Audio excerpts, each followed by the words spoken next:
It's Wednesday night, and tonight, an incredible story of redemption and inspiration. Mary, what a story this is. A few years ago, I walked into a men's shelter in Belltown. It was called the Lazarus Day Center, and I spoke with a woman who was working there.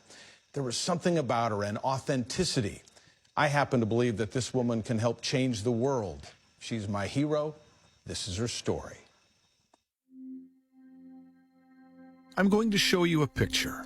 Two pictures, really, a before and after. And you will look at the pictures, and they will be hard to look at. But then you will hear the story and realize that the pictures are in fact beautiful, profound. And when the story is finished, you will believe that no soul is irredeemable, and that truly anything is possible. And here it is. This is Jenny Burton, then and now, in the depths of despair, at the height of her glory. When I look at the photos, it's almost unbelievable. It's like it's another person that I'm looking at. What it means to me is that I feel like I've proven to myself that I'm done.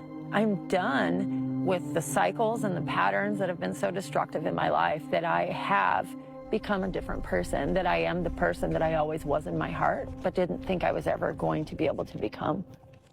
This is Jenny's story. I never had a chance. I didn't. I had two drug addict parents. I had a mom that was extremely insecure with mental illness.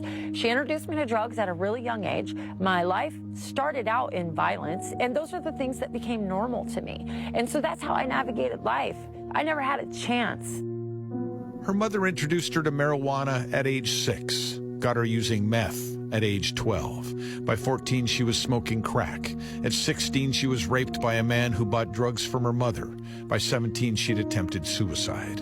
At 23, she was a full-blown heroin addict. She and a guy named Jack used to find drug dealers who were in the country illegally and rob them at gunpoint. And on it went, raging chaos, hell-bent on destruction. A year ago, she described it all this way. When you're stuck on the street and you smell like feces and you haven't showered in forever and you can't make it into a social service agency during working hours because you're too busy trying to feed your addiction, and your addiction is bigger than you're hopeless. You can't stand your life. You would rather be dead than alive. I spent most of my addiction wishing that somebody would just blow me away. You know, and I would never wish my story on anybody else, but I'm grateful for the way that mine unfolded, because I think that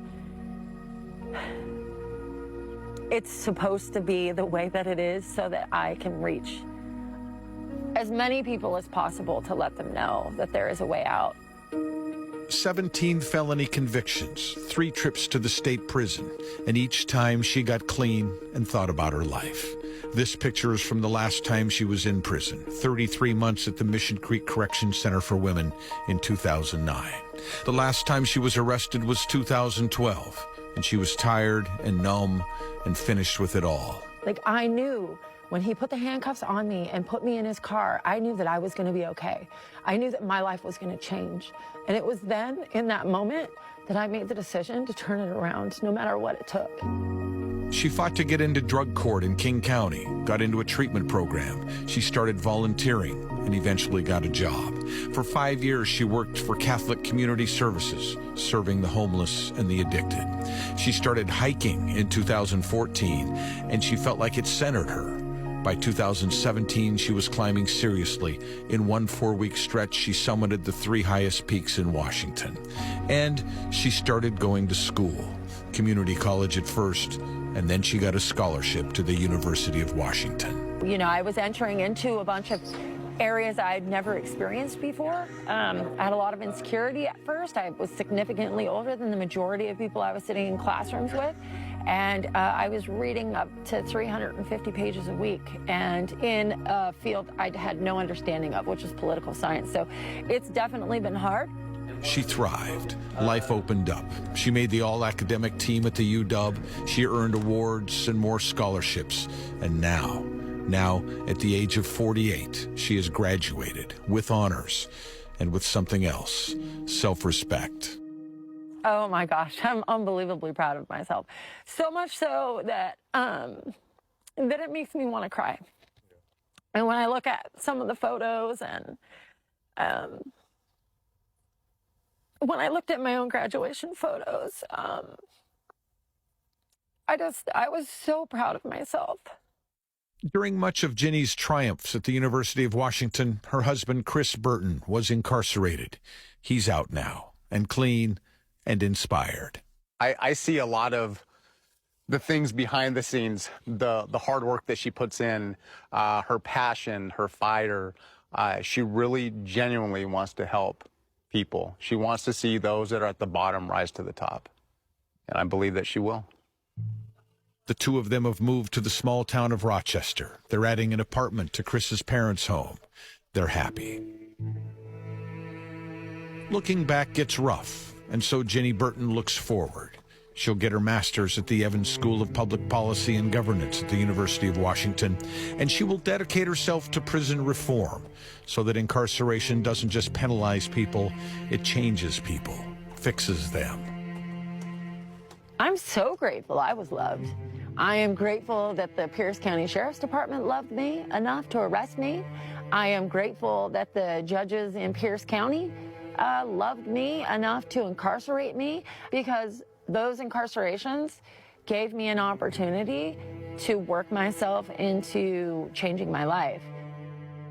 I learned that I can do anything that I choose to, that I just have to be willing to do hard things. And when I looked at that picture, I realized that I did a whole bunch of hard things. So many times I wanted to quit. So many times it felt like it was too much. And there are some days that I wish that I could just slip away out here with a garden and open up a little cafe. But in reality, I know it's my job. I know that it's my job to continue to create hope. And so we come back around to those pictures, before and after. When I looked at those pictures, I realized that I was wrong about myself. I was so wrong. And so that's what it represented for me. By now, you have come to realize that the pictures of Ginny Burton are, in fact, beautiful, profound. You have heard the story, and maybe you believe now that no soul is irredeemable and that truly anything is possible.